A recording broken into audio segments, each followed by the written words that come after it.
¿Qué tal, amigos de las redes sociales? Bienvenidos a este segundo capítulo de este proyecto que es Debate por México. El video de hoy es una edición especial en el marco de la espera de los resultados de una elección muy importante en este 2020. El martes pasado fue supermartes en Estados Unidos, la elección del presidente de la república más poderosa del mundo y desde luego nuestro vecino del norte, principal socio económico y militar de nuestro sufrido país. Hoy Sergio Hernández Ramos y su servidor Naim Luján Muñiz Pola vamos a hablar del marco general de esta controvertida elección que ya sacó a traslucir la grave crisis política por la que atraviesa nuestro vecino del norte. También vamos a hablar del perfil de Joe Biden, candidato demócrata, ex vicepresidente durante la gestión de Barack Obama, y del presidente Donald Trump, quien busca la reelección y que desde luego abandera al Partido Republicano. Antes de comenzar de lleno con el tema, me permito darles un pequeño marco jurídico constitucional sobre cómo opera el sistema electoral en Estados Unidos a diferencia del nuestro.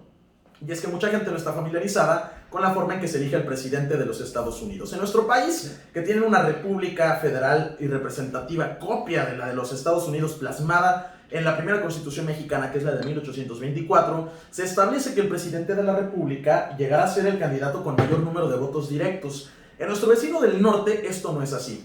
Hay casos en los cuales el presidente obtiene, o el candidato obtiene, la mayor cantidad de votos ciudadanos, pero existen algo denominado colegios electorales, y es que cada uno de los 5 estados que componen la Unión Americana, en virtud de su población, tiene un determinado número de electores, les llaman votos electorales, y estos son los que realmente deciden la elección, al no haber, en el caso, por ejemplo, de otros países, como Argentina, una segunda vuelta electoral. Es así como se define, o en el peor de los casos, el más extremo, que lo define la Corte Suprema debido a lo reñido de la elección, cómo podría darse. Pero bueno, para hablarnos de esto se encuentra Sergio Hernández Ramos con todos los detalles. Y es que para poder hablar del panorama actual de la elección presidencial en Estados Unidos de América, indudablemente pues siendo hoy miércoles 4 de noviembre, ya prácticamente 9:50 de la noche, pues tenemos que dar a conocer cuál es la tendencia, quién es el candidato que se favorece más por los comicios electorales, y sin duda alguna este es el candidato Joe Biden, el candidato por el Partido Demócrata, quien ya cuenta con 264 votos electorales. Debemos de recordar que para poder considerarse como presidente de los Estados Unidos se debe de cumplir con un mínimo de 270 votos electorales.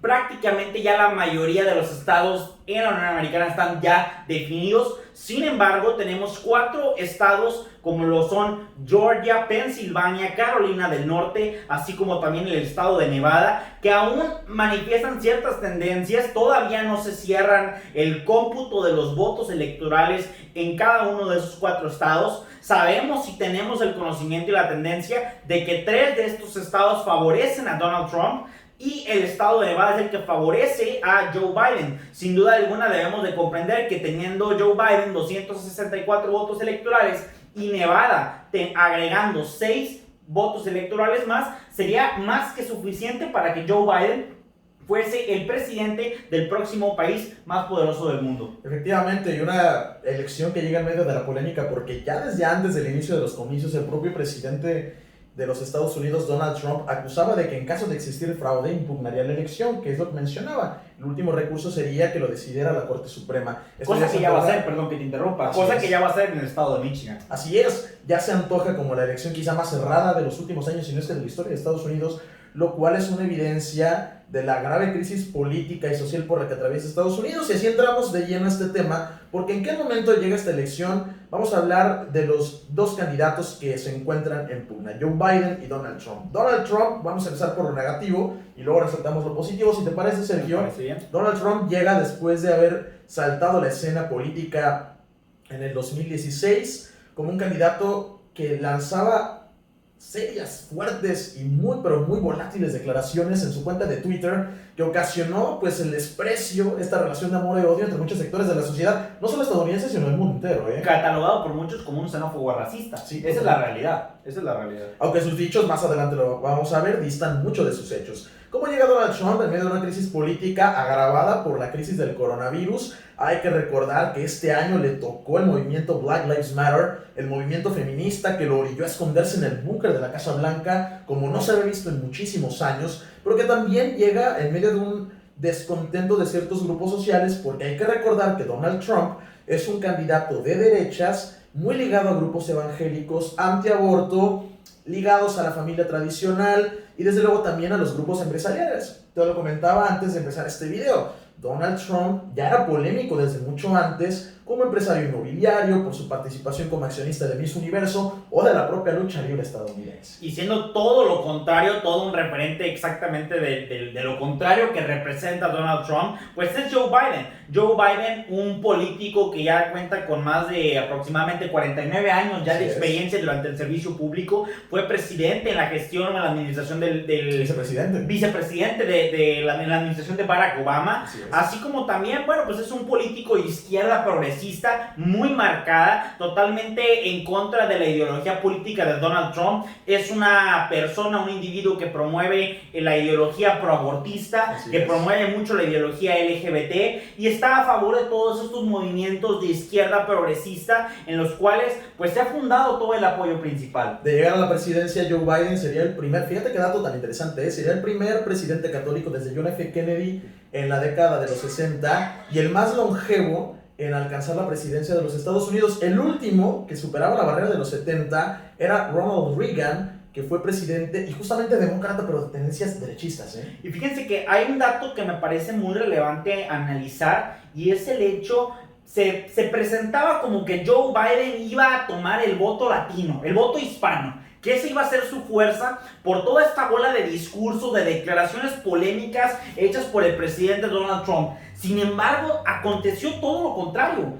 Después de la elección de Donald Trump y Hillary Clinton, en donde hubo un gran apoyo por parte del voto latino y el voto hispano hacia Donald Trump, hoy obtiene 4 puntos porcentuales más que la elección anterior. Eso habla del claro reflejo de que los latinos están respaldando a Donald Trump, no a Joe Biden. Y esta es una señal de lo que tú claramente mencionabas hace poco. Los dichos del presidente, candidato republicano, distan mucho de sus acciones, y es que mucha gente se quedó con la idea de que Trump era racista. Sin embargo, los datos estadísticos lo avalan. Donald Trump ha sido el presidente que menos migrantes ha deportado en la historia de Estados Unidos. Aquí en Piedras Negras lo declaraba el exalcalde Fernando Purón, en paz descanse. Piedras Negras tuvo una reducción drástica de la cantidad de migrantes que se regresaban durante la gestión del presidente Trump. Ojo, aparte, Joe Biden, que se muestra como progresista, era vicepresidente en los casos en los cuales se mostraban a inmigrantes menores en jaulas durante la administración de Barack Obama. En contraste, Barack Obama, siendo demócrata, carismático y premio Nobel de la Paz sin haber realizado ninguna acción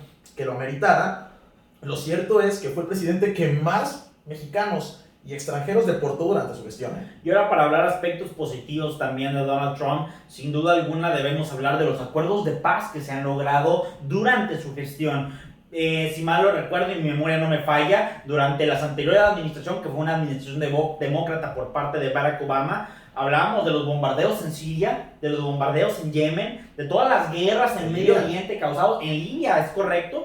Y ahora con la gestión de Donald Trump, pues bueno, guerras no hemos visto, declaraciones unilaterales de guerra no hemos visto, y sin embargo podemos decir que ha habido declaraciones unilaterales de paz en el cual Donald Trump se arregla con los conflictos en Corea del Norte. Efectivamente, hay que recordar que durante la administración Barack Obama el conflicto con Corea del Norte llega a un punto de tensión nunca visto. En cambio, llega Donald Trump a la presidencia y es el primer presidente estadounidense no solamente en reunirse con el premier norcoreano, él se reúne con Kim Jong-un en el paralelo 38 que divide las dos Coreas, sino que es el primer presidente estadounidense en cruzar hacia Corea del Norte, y vemos esa mítica fotografía con Kim Jong-un. Se reduce la tensión con el país comunista por excelencia a niveles nunca vistos. Otro acuerdo muy importante que se gesta durante su mandato son los pactos de Abraham. En el marco de la Casa Blanca y teniendo a Donald Trump como mediador, los Emiratos Árabes Unidos y el Sultanato de Bahrein firman un acuerdo de paz con Israel, lo que ocasiona la ira del mundo islámico,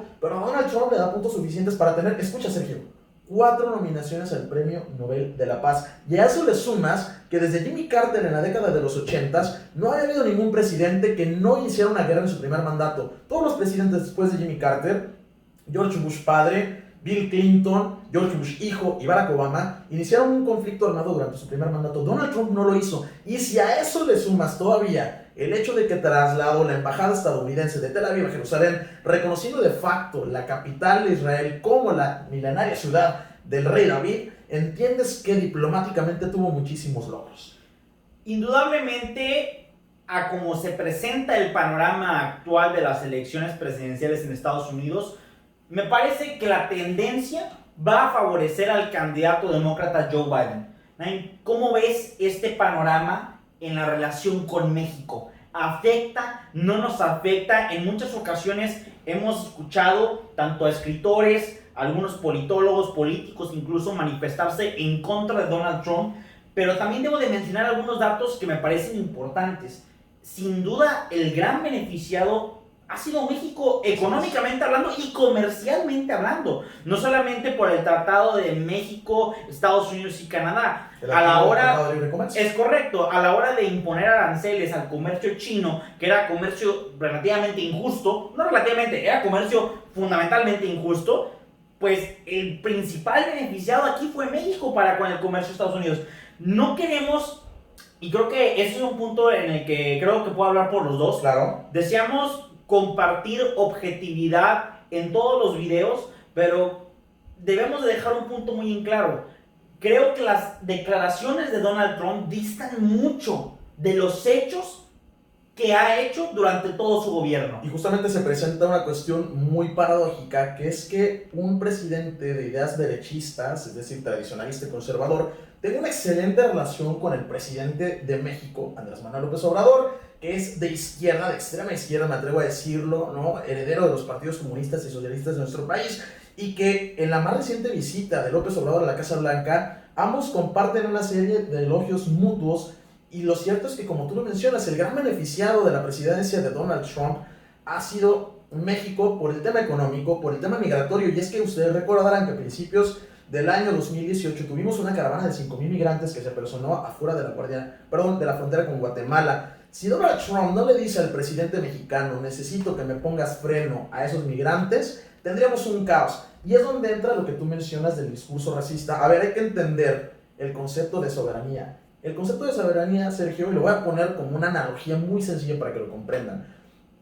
Tú tienes tu casa, pero no porque tengas tu casa quiere decir que porque todo el mundo te cae bien le vas a dejar entrar a cualquiera. Vas a poner una puerta para que quien quiera entrar a tu casa toque la puerta, y si lo conoces y te agrada y cumple los requisitos que tú estableces para que entre a tu casa, que te conozca, que sepa tus costumbres, que se lleve bien contigo, lo vas a dejar entrar. Lo mismo sucede con las naciones. El tema de la restricción fronteriza no es racismo ni xenofobia. Se trata únicamente de un control fronterizo, que tú y yo coincidíamos hace rato en ese tema.